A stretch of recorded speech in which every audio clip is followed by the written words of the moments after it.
इस कहानी को सुनने से पहले इस चैनल को सब्सक्राइब अवश्य कर लें ताकि अगला वीडियो सबसे पहले आपके पास पहुंचे।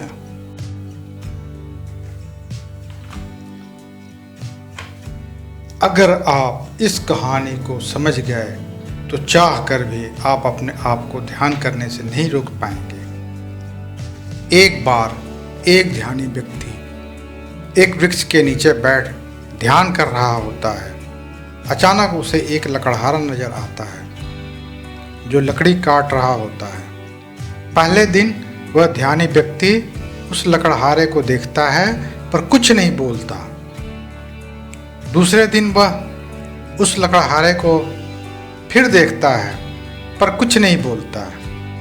पर जब लकड़हारा तीसरे दिन उसी जंगल में उसी ध्यानी व्यक्ति के पास लकड़ी काटने आता है तो ध्यानी व्यक्ति उस लकड़हारे से कहता है, सुनो भाई, तुम रोज इस जंगल में लकड़ी काटने आते हो, बहुत मेहनत करते हो, तुमने तो बहुत सारा धन इकट्ठा कर लिया होगा।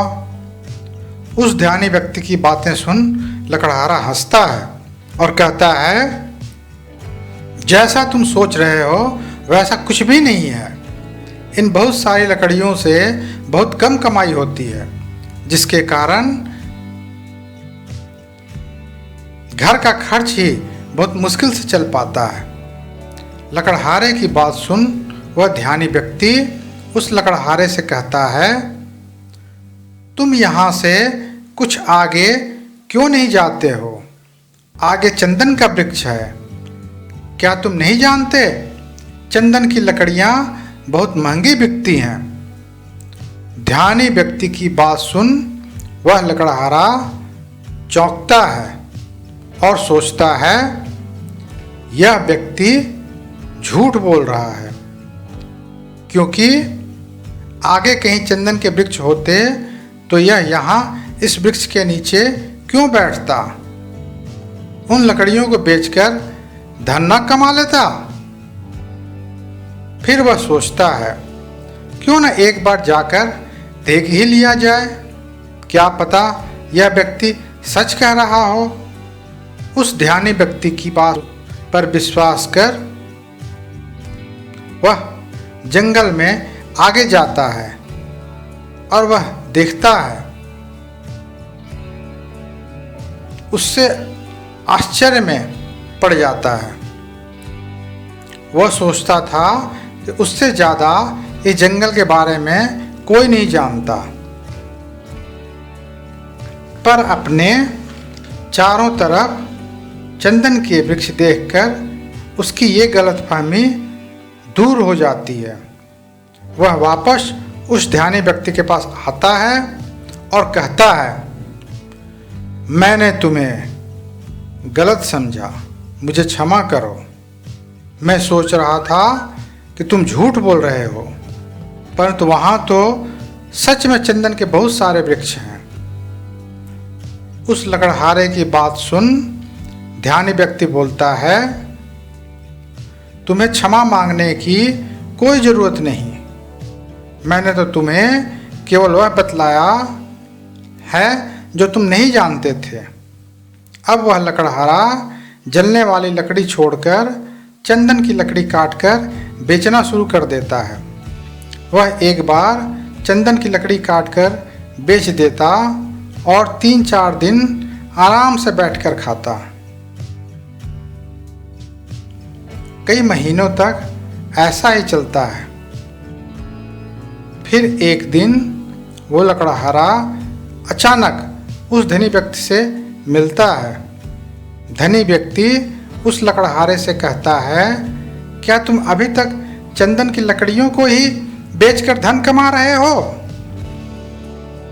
वो लकड़हारा कहता है, हाँ, मैं अभी तक चंदन की लकड़ियां ही बेच रहा हूँ।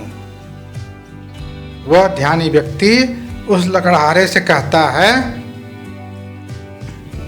अरे भाई, वहाँ से आगे बढ़ो, आगे चांदी की खदानें हैं। लकड़ियाँ काटनी छोड़ो। अगर एक दिन चांदी ले जाओगे तो 3-4 महीने तक आराम से बैठकर खाओगे। वह लकड़हारा ध्यानी व्यक्ति की बात मानकर आगे जाता है और उसे सच में चांदी की खादान मिल जाती है। लकड़हारा ढेर सारा चांदी ले जाता है और 3-4 महीने तक जंगल की तरफ नहीं आता है। अब उस लकड़हारे को उस ध्यानी व्यक्ति पर पूरा विश्वास हो गया था। वो एक बार जंगल आता, ढेर सारी चांदी भरकर ले जाता और 3-4 महीने आराम से बैठकर खाता। अब वह लकड़हारे से सेठ बन गया था। एक दिन वह लकड़हारा यानी सेठ जंगल में चांदी लेने जा रहा होता है। तभी रास्ते में उसकी मुलाकात ध्यानी व्यक्ति से होती है।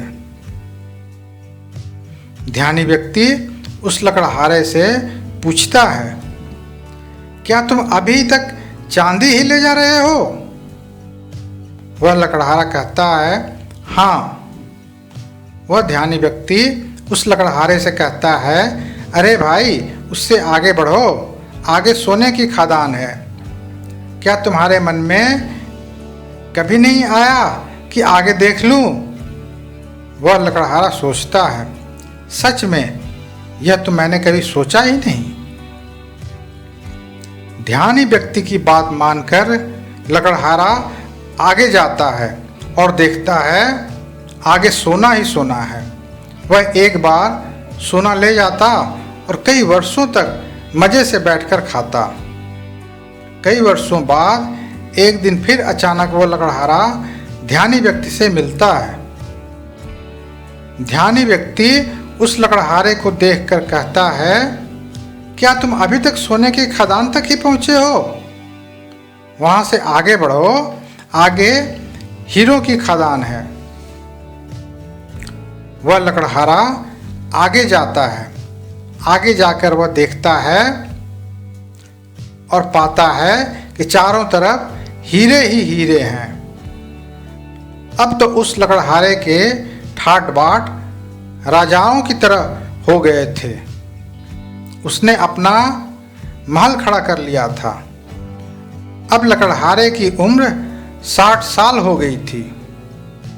अब कई दशकों के बाद वह आखिरी बार उस ध्यानी व्यक्ति से मिलने के लिए जाता है। वह ध्यानी व्यक्ति के पास पहुंचता है और हाथ जोड़कर धन्यवाद करता है। वह ध्यानी व्यक्ति उस लकड़हारे से कहता है, अरे तू अब हीरो पर ही रुक गया, वहां से आगे बढ़। अब तो बहुत सारा धन होने के कारण लकड़हारे के मन में भी अकड़ आ गई थी। वह बहुत धनी हो गया था। वह लकड़हारा ध्यानी व्यक्ति की बात सुन कहता है, अब छोड़ो ये सब, मुझे परेशान मत करो। अब हीरो के आगे भला क्या हो सकता है?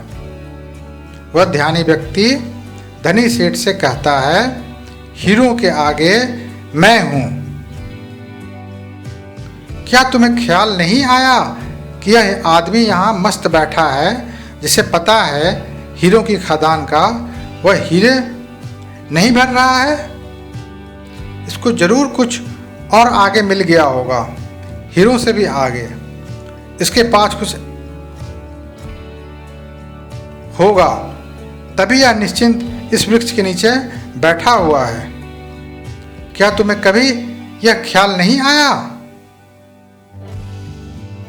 उस ध्यानी व्यक्ति की बात सुन वह सेठ रोने लगता है और ध्यानी व्यक्ति के पैर पकड़ लेता है और कहता है, मैं कैसा मूढ़ हूँ जो यह देख ही नहीं पाया कि जिसने सभी हीरे जवाहरात छोड़ दिए, उसके पास जरूर इन सब हीरे जवाहरात से भी कोई बड़ा धन होगा। मुझे कभी यह ख्याल ही नहीं आया। मैं जानना चाहता हूँ कि तुम्हारे पास वह कौन सा धन है जिसके सामने दुनिया का सारा धन छोटा है।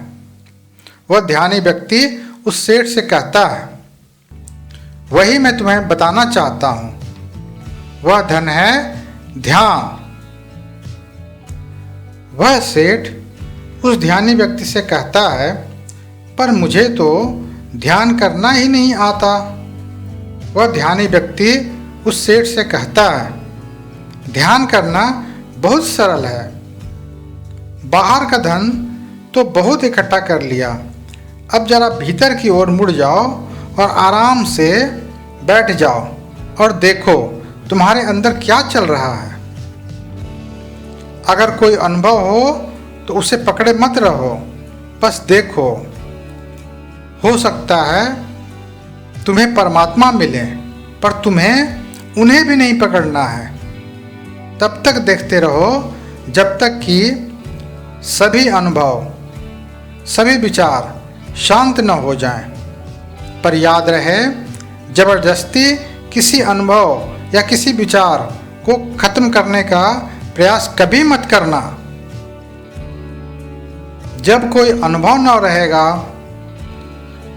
जब कोई विचार न रहेगा, तब तुम निर्विकल्प समाधि में होगे। तब न दृष्ट बचेगा और न ही दृष्टा, केवल शून्य होगा और उस शून्य में ही जलता है बोध का दिया। ध्यान करने के लिए केवल एक बात सबसे जरूरी है, वो है धैर्य।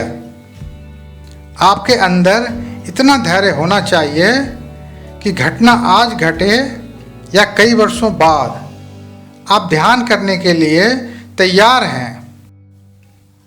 अगर आपको ये कहानी पसंद आए तो आप इसे सब्सक्राइब अवश्य करें और हाँ, अपने दोस्तों के साथ शेयर करना न भूलें।